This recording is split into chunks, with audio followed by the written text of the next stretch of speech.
Bonjour tout le monde, bienvenue à votre 8e capsule de votre cours d'algorithmique et programmation structurée. Aujourd'hui, on commence un nouveau chapitre, le chapitre 3 sur les expressions logiques et les répétitives. Donc, c'est le dernier type d'expression et la dernière structure qu'on va voir dans ce cours-ci. Donc, on commence ça sans plus tarder. On va voir d'abord l'expression logique. L'expression logique, ça appartient aussi à la famille des expressions booléennes, exactement comme les expressions relationnelles. Donc, rappelez-vous, les booléennes, c'est les expressions qui se résolvent à un vrai ou un faux. Donc, on avait les expressions arithmétiques qui se résolvaient à un nombre. Les relationnels, comme x est plus petit que 4, qui devient un vrai ou un faux. Ben, les logiques aussi vont devenir des vrais ou des faux. Ils vont donc pouvoir servir, elles aussi, à représenter une condition. Et ce qu'elles vont faire, en fait, c'est qu'elles vont mettre en relation deux expressions relationnelles, une avec l'autre, ce qui va nous permettre de faire des conditions plus complexes, au lieu de toujours imbriquer un if dans un autre, par exemple. Il existe trois opérateurs logiques qu'on va utiliser dans le cours ici. Le non, le et le ou. Le non, le et le ou sont représentés par les symboles respectivement point d'exclamation, double éperluette et double barre verticale. Donc le non, c'est le plus simple, c'est celui qui fait simplement inverser le résultat de l'expression relationnelle. Donc lui, il ne met pas en relation deux expressions, il n'en utilise qu'une seule. Par exemple, est-ce que l'âge est plus petit que l'âge adulte? Si on met un non en avant, ça signifie tout simplement que on inverse le résultat. Donc lorsque ceci est vrai, l'ensemble de la condition devient faux. Donc si, mettons, l'âge c'est 5, est-ce que 5 est plus petit que l'âge adulte? Oui, donc c'est vrai. Puis non vrai va devenir faux, donc la condition ici va être fausse. D'utiliser le non, ça revient exactement au même que d'inverser la condition. On aurait pu dire à la place, est-ce que l'âge est plus grand ou égal à l'âge adulte? Et ne pas utiliser le non, on aurait juste inversé le test relationnel. Ça aurait revenu exactement au même. Pourquoi à ce moment-là utiliser le non? Des fois, c'est plus simple. Quand la condition est très complexe puis qu'on veut simplement l'opposer, plutôt que de tout inverser, on peut juste rajouter un non en avant. Donc, ça peut être utilisé une fois de temps en temps. Sinon, les deux autres mettent effectivement en relation deux expressions relationnelles. Donc, on a par exemple ici, est-ce que l'âge est plus grand ou égal à l'âge adulte? Et l'âge est plus petit que l'âge de la retraite. Il faut que les deux soient vrais pour que la condition entière soit considérée comme étant vraie. On doit à la fois être plus grand ou égal à l'âge adulte, donc on doit être un adulte, et en même temps, on doit être plus petit que l'âge de la retraite, donc on doit encore être en âge de travailler. Le ou, lui aussi, met en relation deux expressions relationnelles. Est-ce que l'âge est plus petit que l'âge adulte ou l'âge est plus grand ou égal à l'âge de la retraite? Donc, ou, ça veut dire un ou l'autre ou les deux. Donc, s'il y en a un des deux de vrai ou les deux sont vrais, tout ça va être considéré comme étant vrai. Est-ce que je suis soit un enfant ou je suis un retraité? Ou les deux, théoriquement. Dans ce cas-ci, c'est impossible d'avoir les deux parce que ce sont deux conditions qui sont mutuellement exclusives, mais ce n'est pas toujours le cas dans un ou. Donc, c'est ça les expressions logiques. On utilise des expressions relationnelles qui elles-mêmes potentiellement utilisent des expressions arithmétiques pour faire un calcul, arriver à un résultat et le comparer à quelque chose. Et l'expression logique en utilise deux et les met ensemble pour faire une grande expression booléenne. Donc, vous avez les tables de vérité des trois opérateurs que je vous ai montrés. Les tables de vérité sont tout le temps mises comme ça. On a une proposition P. Si elle est vraie, non P est égal à faux. Et si P est faux, non P est égal à vrai. Donc, ça, c'est très simple. Simplement, ça inverse le résultat de P. P peut être, en fait, n'importe quelle expression booléenne. Généralement, ça va être une relationnelle. Ça va l'inverser. L'opérateur et, lui, a besoin de deux propositions, donc une proposition P, une proposition Q. Et là, on a P et Q. Notez que le et s'écrit avec deux éperluettes. C'est très important de mettre les deux. Si on en met juste une, c'est un opérateur valable en C++, mais ce n'est pas un et logique. C'est un et binaire qui ne donnera pas les résultats voulus tout le temps. Donc, est-ce que P est vrai et Q est vrai? Si c'est le cas, P et Q est considéré vrai. C'est le seul cas où le et est vrai, c'est lorsque ces deux propositions sont vraies. Dans tous les autres cas, vous voyez, aussitôt qu'il y en a un de faux ou deux de faux, c'est faux. Donc, il faut que les deux soient vrais pour que le et soit vrai. C'est quand même ce qu'on entend généralement, logiquement, par le et. Si on a deux conditions, par exemple, il faut que tu aies 18 ans et il faut que tu gagnes 30 000 par année, bien, ça prend les deux. S'il y en a un des deux que tu n'as pas, la condition est considérée fausse. Le ou, c'est l'inverse du et en ce sens qu'il y a un seul faux plutôt qu'un seul vrai. C'est lorsque les deux propositions sont fausses, il est faux. Dans tous les autres cas, il est vrai. P ou Q va être vrai dès qu'il y a au moins un de vrai, mais aussi quand les deux sont vrais. Et ça, c'est un petit peu différent de ce qu'on entend généralement par le ou quand on parle en français. Souvent, on va dire ça prend un ou l'autre. On n'a pas l'impression que les deux, c'est une possibilité. Mais dans le langage, on utilise ce qu'on appelle un ou exclusif, ça prend soit un, soit l'autre. Le ou logique ici, c'est un ou l'autre ou les deux doivent être vrais. Donc, dès qu'on a du vrai, autrement dit, ça devient vrai. Les opérateurs logiques ont une priorité des opérateurs, eux aussi, comme tous les autres opérateurs, ils ont leur propre priorité.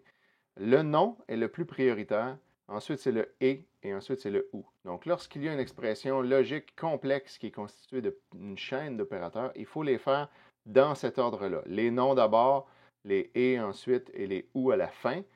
Encore une fois, comme pour tous les autres, s'il y a des parenthèses, les parenthèses viennent modifier cet ordre-là. C'est à ça qu'elles servent. Et un petit truc pour s'en rappeler, mais si on regarde la première lettre de chaque opérateur dans l'ordre, ça nous fait Néo. Et puis on a ici le personnage iconique de Néo dans le film La Matrice. Je ne sais pas si vous connaissez ça, vous autres les jeunes. Sinon, ce n'est pas le cas, ben allez voir ça, Matrice. C'est un vieux film, mais c'est encore un très bon film. Voilà. Donc, un petit exemple, vous allez voir comment ça simplifie le code. On reprend notre exemple du coût de billet de cinéma. Le prix normal du billet est de 10 $. On accorde un rabais de 3 $ si le client a moins de 18 ans ou s'il a 65 ans et plus. Le client doit présenter sa carte d'identité. Ça, c'est une condition qui a l'air comme de rien, mais il faut valider est-ce que le client a présenté sa carte d'identité pour forcer, dans le fond, l'employé à la vérifier puis nous dire oui, je l'ai vu. Et ensuite, on calcule le prix du billet. Comment on va arriver à ça? On sait que le prix du billet est de 10 $ à la base. J'aurais pu me faire des constantes, là, je le fais à la bonne franquette. J'ai un âge. J'ai un booléen qui me dit est-ce que j'ai vérifié la carte?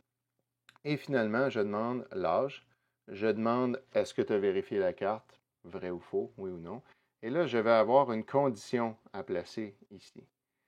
Qu'est-ce que je vais écrire comme condition? Qu'est-ce que je vais pouvoir mettre comme condition? Bien, là, c'est à nous de bâtir ça. Donc, on sait que, on va juste l'écrire ici à côté, je dois vérifier que, d'abord, l'âge du client. Donc, on avait dit quoi? Qu'il était moins de 18 ans ou 65 ans et plus pour avoir le rabais. Donc, moins de 18 ans. Donc, s'il est plus petit que 18, on ne fera pas de constante juste pour garder ça simple. Ou s'il est plus grand ou égal à 65. Donc, 65 ans et plus, là, il y a un égal. Donc, si j'ai un ou l'autre, j'ai le rabais. Je vais pouvoir diminuer mon prix de billet de 3 $. Donc, on y va avec ça. Mais on doit aussi vérifier, est-ce que le client a présenté sa carte? Donc, si je rajoute ça comme ça, et carte, qu'est-ce qu'on va faire? On peut vérifier, par exemple, est-ce que carte est égal à true? Bon. Est-ce que ça marche, ça? Est-ce que ça marche faire ça? Mais finalement, si on l'écrit comme ça, on a l'impression, ça a l'air d'être beau. Est-ce que je suis plus petit que 18 ans ou j'ai 65 ans et plus? Et j'ai présenté ma carte. Le problème, c'est la priorité des opérateurs. Rappelez-vous, ça fait néo, donc le et vient avant le ou. Ce qui veut dire que dans mon exemple ici, si je l'écris un peu comme je l'ai fait là, le et va être fait en premier. Donc, il va d'abord vérifier est-ce que ceci est vrai. Donc, est-ce que le client a 65 ans et plus et il t'a montré sa carte? Ou est-ce qu'il a moins de 18 ans? S'il a moins de 18 ans, il n'y aurait pas besoin de présenter de carte à ce moment-là. Parce que dès que cette partie-là est vraie, le ou va être considéré vrai. Il va dire j'ai un vrai ici, j'ai un faux là, mais vrai ou faux, ça donne vrai parce qu'il faut qu'il y ait un des deux qui soit vrai. Donc là, je me retrouve avec un problème. À ce moment-là, j'ai plusieurs possibilités, mais une façon très simple de régler ça, c'est d'utiliser les parenthèses. Donc, c'est pour ça que l'ordre des priorités, c'est important de le connaître parce que ça ne fera pas exactement ce qu'on pense si on oublie son existence. Donc, en mettant des parenthèses, là, à ce moment-là, je le force à faire la parenthèse d'abord et ensuite de vérifier la deuxième condition qui est ici. Donc, la parenthèse, c'est un OU qui va se faire, puis ensuite le et va être fait entre le résultat du OU et ce résultat-là. Deuxième petit truc, on n'est pas obligé d'écrire que carte égale à true, parce qu'on sait que carte, c'est un booléen. Carte, s'il contient true, ça va devenir ça. Est-ce que true est égal à true? Puis ben, la réponse, ça va être true. Si carte contient ça, est-ce que false est égal à true? Non, la réponse, ça va être false. Fait que finalement, la réponse, ça va être tout le temps le contenu de la carte. Si carte contient true, la réponse est true. Si carte contient false, la réponse est false. Donc, on n'a pas vraiment besoin d'écrire égal à true. On pourrait juste écrire et carte. Puis à ce moment-là, pas vraiment besoin de le mettre entre les parenthèses. On peut laisser ça comme ça. Donc ça marche. Est-ce que l'âge est plus petit que 18 ou l'âge est plus grand ou égal à 65? Et une fois que ça c'est fait, on vérifie est-ce qu'en plus de ça, la carte. Donc la carte qui est là contient déjà un true ou un false. C'est un true ou un false qui va être écrit ici, puis c'est celui-là qui va être comparé. Donc ça nous donnerait une booléenne correcte. Évidemment, si vous mettez égal à true, ça marche aussi, mais c'est juste plus rapide. Puis ça fait pas mal plus hacker comme ça quand on a une condition plus simple. Donc voilà, ça c'est la réponse qui va ici. Ensuite de ça, on a quelques petits exercices ici qui vous sont proposés. Je vais en faire un ou deux. Vous pourrez faire les autres après si vous voulez à la maison.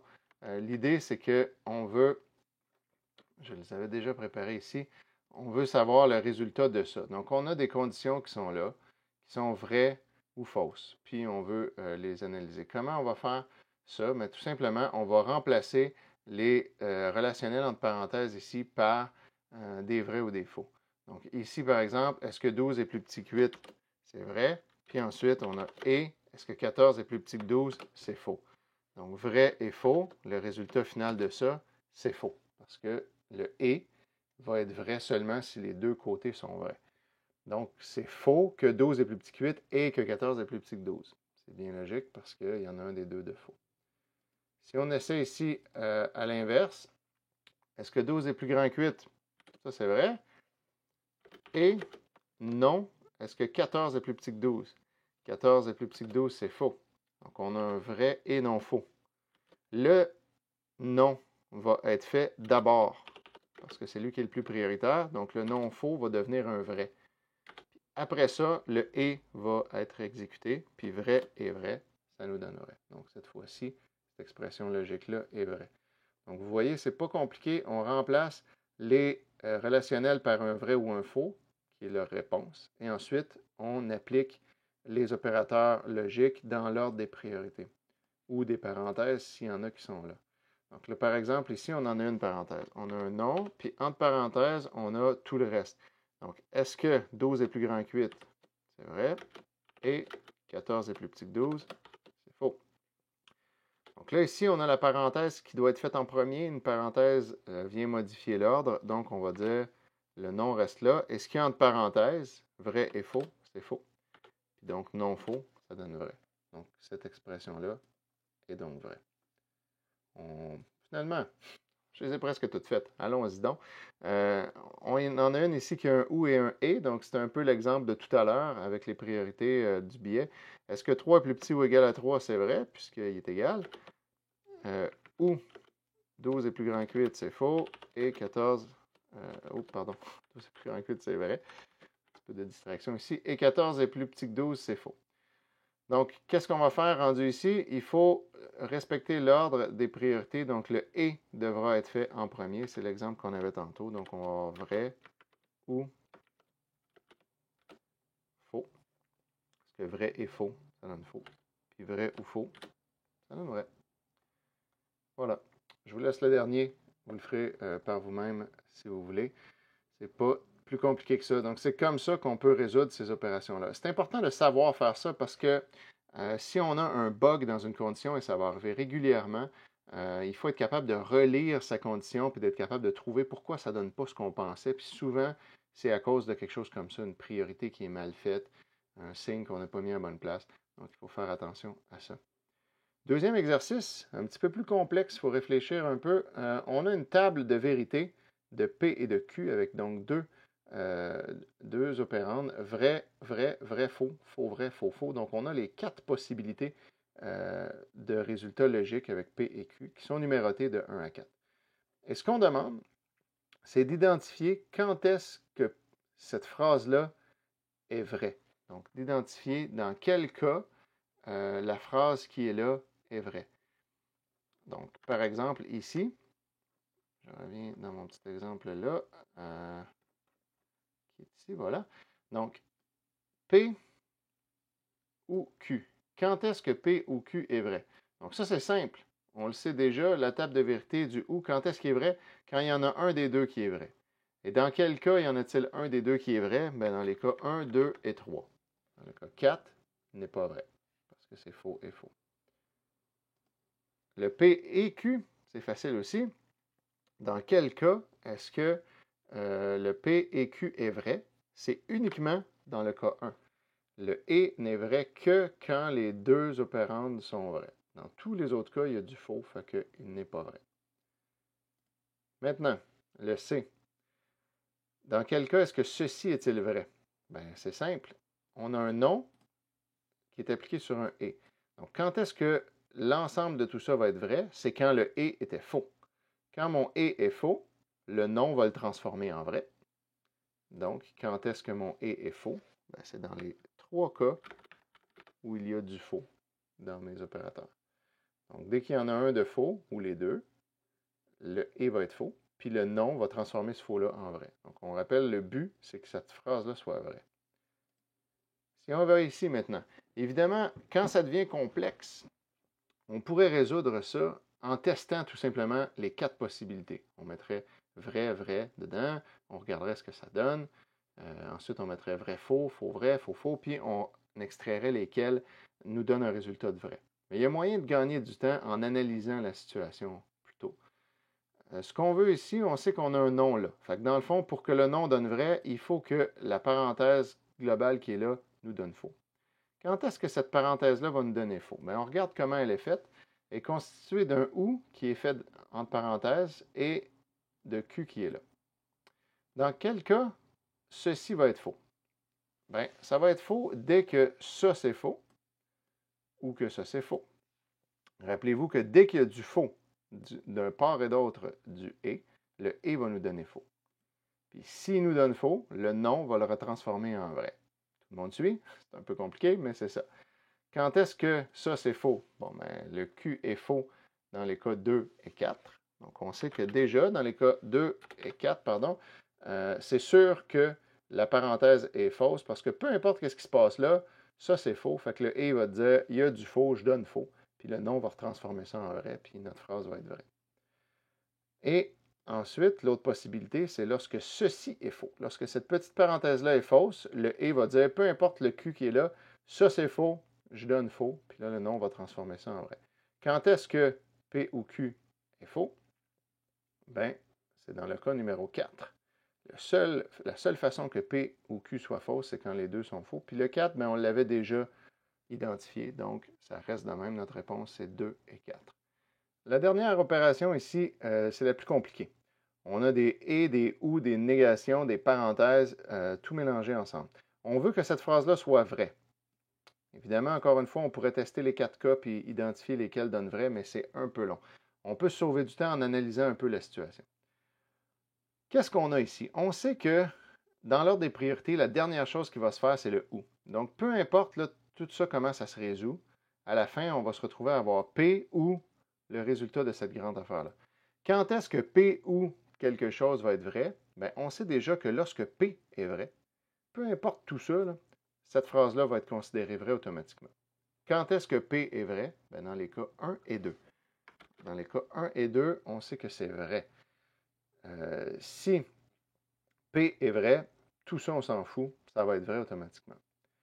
Maintenant, on sait qu'il y a d'autres cas qui pourraient dire que c'est vrai, c'est lorsque tout ceci est vrai, peu importe P. À ce moment-là, il faut aller vérifier est-ce que ça nous ajoute des cas supplémentaires. Qu'est-ce qu'on a ici? Bien, on a non Q et non P et Q.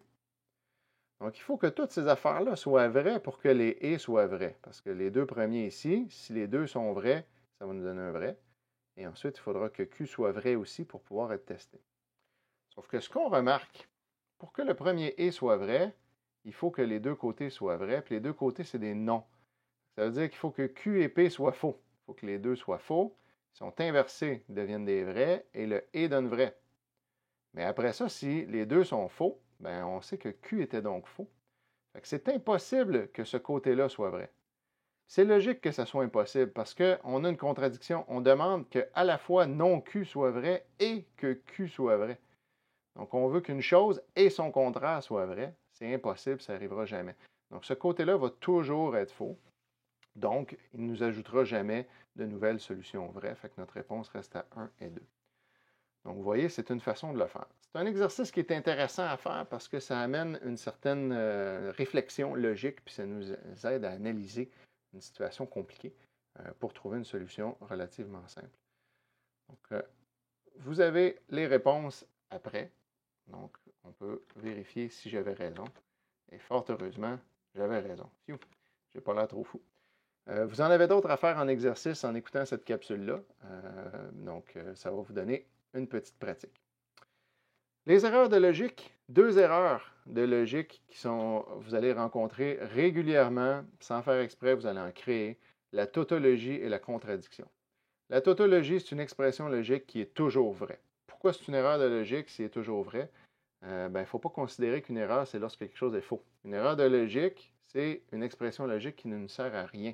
Si elle est toujours vraie, ça ne sert à rien de faire un test là-dessus. Ça ne sert à rien de vérifier est-ce que cette condition-là est vraie si elle l'est tout le temps. Certainement, si on tombe là-dessus, ça veut dire qu'on a fait une erreur et que ce n'est pas ça qu'on voulait vérifier réellement. Par exemple, est-ce que l'âge est plus grand que 18 ou l'âge est plus petit que 65? Ça, c'est une erreur qu'on va voir souvent. Si on fait ça comme ça, on a l'impression qu'on veut tester si on est entre les deux. En réalité, on ne teste pas si on est entre les deux, on teste si on a un âge quelconque. Parce que ton âge est tout le temps en haut de 18 ou en bas de 65. Parce que si tu as 2, 3, 4, 5 ans jusqu'à 17 ans, ben, tu es en bas de 65, donc c'est sûr que c'est vrai. Puis si tu es rendu jusqu'à 100, 102, 103, ben, tu es en haut de 18, donc c'est sûr que c'est vrai. Il n'y a pas d'âge pour lequel cette condition-là est fausse. C'est toujours vrai, puis donc c'est un test inutile. La contradiction, c'est l'inverse, une expression qui est toujours fausse. Par exemple, est-ce que mon âge est plus petit que 18 et plus grand que 65? Ça aussi, c'est une erreur qu'on voit souvent chez les débutants. On se trompe, on ne met pas le bon opérateur et on demande est-ce que tu es à la fois un enfant et un vieillard en même temps? Donc, ça ne fonctionne pas. Il faut faire attention à ces erreurs-là. Si vous avez des conditions logiques et que vous dites c'est bizarre, on dirait qu'il ne va jamais dans le if, il va tout le temps dans le else, tout le temps. Ou à l'inverse, il ne va jamais dans le else. Mais c'est sûrement parce que vous avez une tautologie ou une contradiction, puis vous devez vérifier ces conditions-là. Il ne faut pas choisir au hasard les opérateurs qu'on met, il faut réfléchir un petit peu. Les lois de De Morgan nous permettent d'inverser une condition qui contient un et ou un ou. Là, ça a l'air un peu compliqué sur le coup, mais si j'ai P et Q et que je demande l'inverse de ça, je dis non, je veux l'inverse de P et Q, bien, qu'est-ce que ça donne? L'inverse de P et Q, c'est non P ou non Q. Et de la même façon, l'inverse de P ou Q, c'est non P et non Q. Donc, ce que ça signifie, c'est lorsqu'on doit inverser un et ou un ou, on va inverser les deux côtés et on va changer l'opérateur. Le et va devenir un ou, puis le ou va devenir un et. Donc, l'inverse d'un et, c'est un ou auquel on a mis un non à chaque opérande. Il faut faire attention à ça. L'inverse de P et Q, c'est pas P ou Q. C'est non P ou non Q. Par exemple, si on dit il fait beau et il fait chaud, c'est quoi l'inverse de ça? L'inverse de quand il fait beau et il fait chaud, c'est quand il ne fait pas beau ou il ne fait pas chaud. Donc, dès qu'il y en a un des deux qui n'est pas respecté, il ne fait pas beau ou bien il ne fait pas chaud, bien, on peut dire que l'expression il fait beau et il fait chaud est fausse. C'est compliqué, je sais. Réfléchissez-y, vous allez voir, il y a une logique à ça. Sinon, au pire, si vous ne comprenez pas la logique, retenez que lorsqu'on inverse un et, on inverse simplement les deux opérandes, puis le et devient un ou. Et la même chose pour le ou. On inverse les deux opérandes, le ou devient un et. Voilà, maintenant, on a vu la l'expression logique, on va voir maintenant la répétitive. La répétitive, c'est le principe d'un bout de code qui est répété un certain nombre de fois, soit un nombre de fois connu d'avance, ou soit jusqu'à ce qu'une condition quelconque change. Donc, un petit contexte ici. Mettons que je vous dis, faites un programme qui affiche à l'écran les nombres entiers de 1 à 5 inclusivement.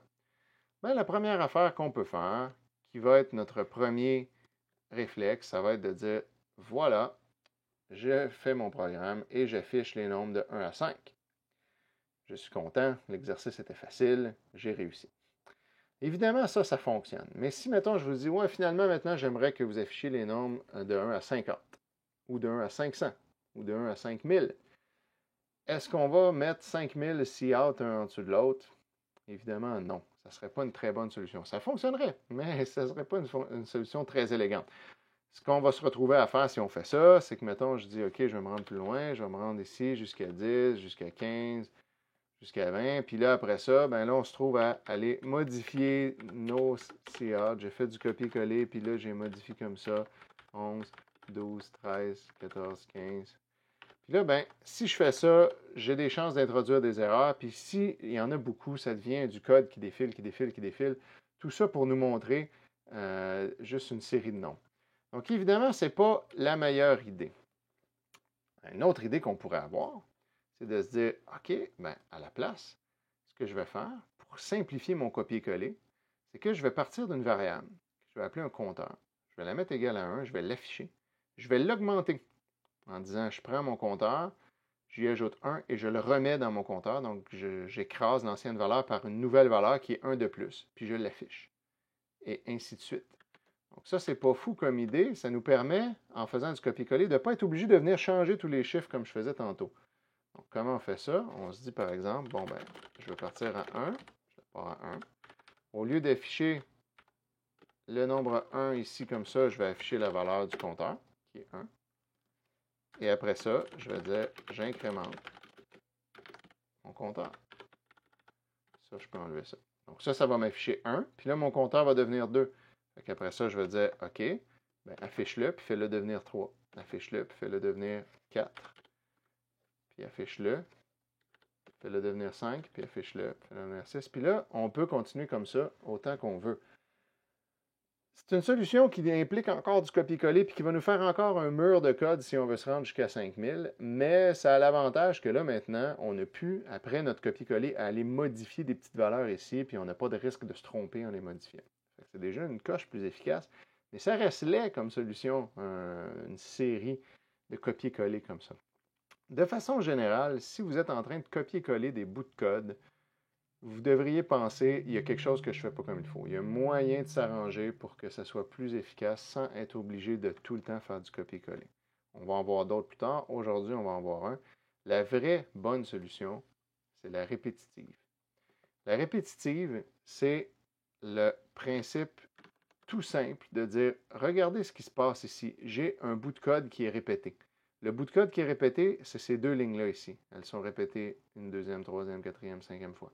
La première ligne qui est là, elle n'est pas répétée. Mais les deux qui sont là sont répétées. Fait que ça serait cool de dire, je vais enlever le copier-coller et je vais demander, répète ces deux lignes-là un certain nombre de fois.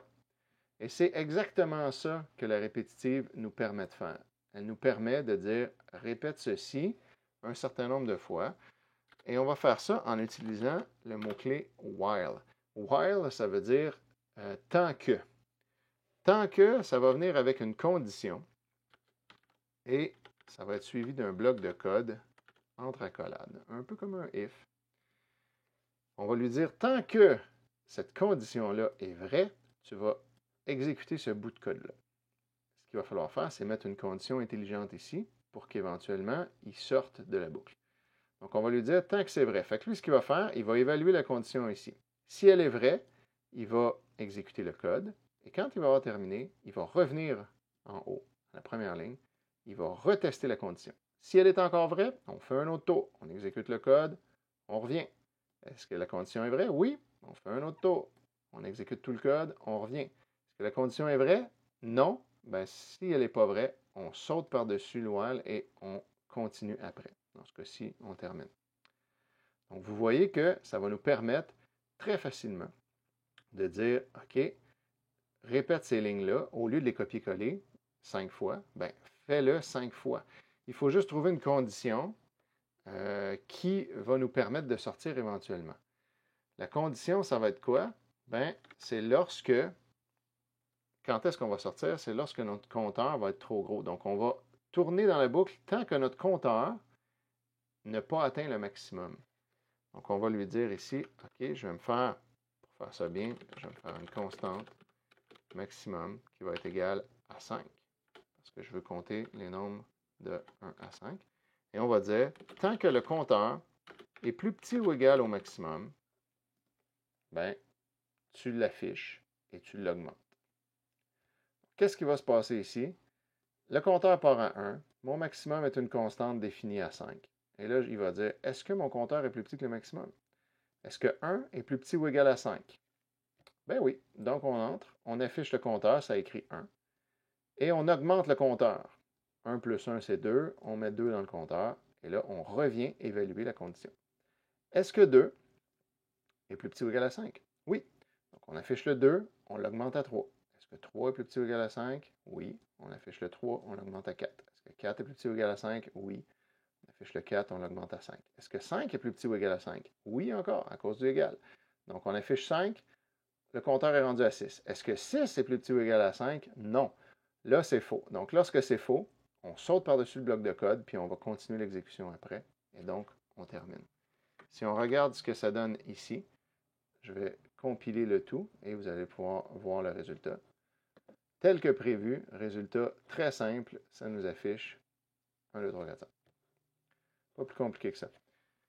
Et là, si je vous dis, ah non, pardon, c'était pas 5, c'était 500, ben, tout ce que vous avez à faire, c'est de changer le maximum. Changer une constante et c'est réglé. On n'a rien à toucher. Tout le reste du code reste intact. Et là, on nous affiche les nombres de 1 à 500. Évidemment, ici, la console ne les retient pas tous. Donc, on voit juste la fin.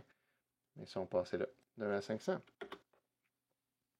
Si on veut 5000, on met 5000. On compile, on l'exécute, puis on a notre résultat. Le 5000, à ce moment-là,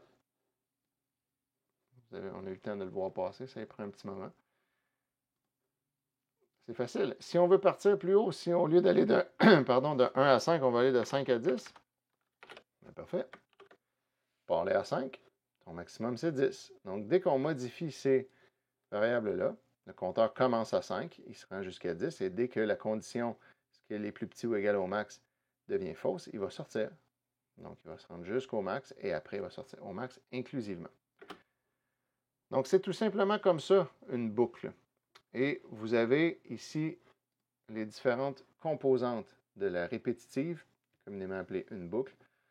On a une variable de contrôle qui nous permet de déterminer quand est-ce qu'on va sortir de la boucle. C'est une variable de contrôle qui change régulièrement et qui va éventuellement provoquer une sortie de la boucle. Avant d'entrer dans la boucle, on initialise notre variable de contrôle. Ensuite, on a notre while avec une condition de poursuite. Il ne faut pas se tromper, c'est important, ce n'est pas une condition d'arrêt, c'est une condition de poursuite. Si c'est vrai, on fait un autre tour. Donc, implicitement, ça va nous dire quand on va arrêter, parce que lorsqu'elle va devenir fausse, on va arrêter. Mais c'est lorsqu'elle est vraie, on continue. Il ne faut pas se mêler avec ça, c'est une condition de poursuite. Donc, la condition de poursuite va utiliser la variable de contrôle et va la comparer à quelque chose. Ici, un max, qui est une constante. C'est toujours une bonne idée de faire une constante plutôt que de mettre le chiffre là. À l'intérieur, on a du traitement. Le traitement, c'est quoi? C'est les choses qu'on veut faire à chaque tour de boucle, qu'on veut refaire à chaque fois, c'est sûr. Et à la toute fin, la dernière ligne de la boucle, ça va être la modification de la variable de contrôle. Il ne faut pas oublier de modifier la variable de contrôle. Si on ne la modifie pas, on va avoir une boucle infinie. On ne sortira jamais de cette boucle-là si on ne la modifie pas. Pourquoi? Par exemple, ici, si je fais ça, qu'est-ce qui va se passer? Mon compteur, il part à 5, mais il va rester à 5. Et s'il reste à 5, il ne pourra jamais dépasser le maximum. Il va tout le temps être à 5 et on va vérifier est-ce que 5 est plus petit ou égal à 10? Oui, oui, oui, oui, oui, oui, oui. Ça va toujours être oui. Donc, qu'est-ce qu'on va avoir ici? Bien, on va avoir le résultat suivant.